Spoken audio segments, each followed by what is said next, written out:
क्या मुर्दे को दोबारा जिंदा किया जा सकता है?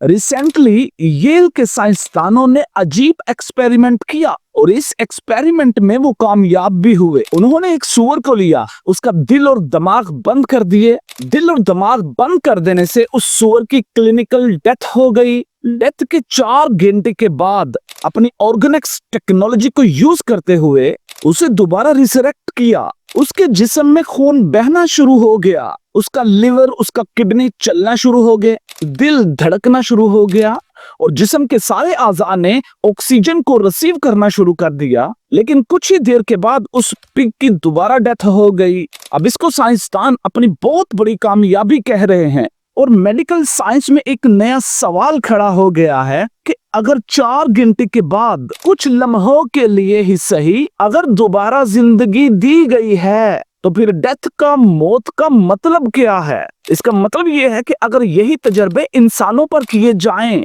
तो हम किसी भी मुर्दा को वापस जिंदा कर सकते हैं।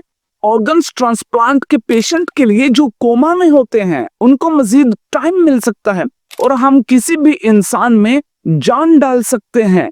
और अब यहीं पर आकर मेडिकल साइंस के और हमारे रास्ते जुदा हो जाते हैं, क्योंकि सूरह मुल्क में अल्लाह ताला फरमाते हैं कि जिंदगी और मौत अल्लाह के हाथ में है।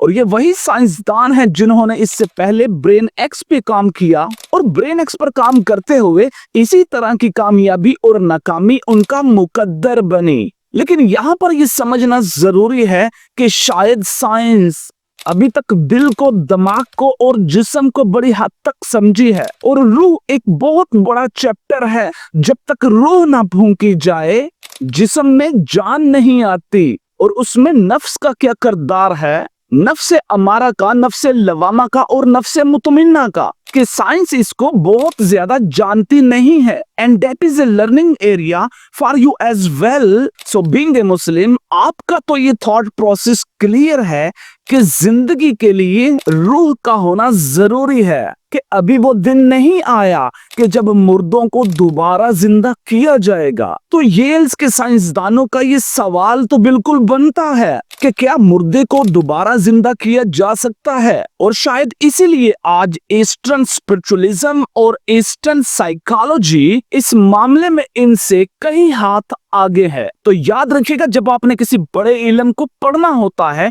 तो आप नाक की सीध लीनियर अप्रोच नहीं करते कि ये that is the not academical approach. What you have to do, create layers of wisdom. शीशा, wisdom, हर wisdom का layers एक शीशा होता है। आप 15 विजडम के लेयर्स को एक साथ इकट्ठा कर ऊपर से देखें, आपको 15 के 15 30 दिखाई देंगे। ये डाइकोटमी क्रिएट करता है कि आपकी जो बिल्ड इंटेलिजेंस है वो सेकुलर विजडम के ऊपर है। जब आप सेकुलर से बड़ी विजडम की तरफ चलते हैं तो इसका मेरे भाई मुकाबला नहीं किया जा सकता। That is the not academical approach.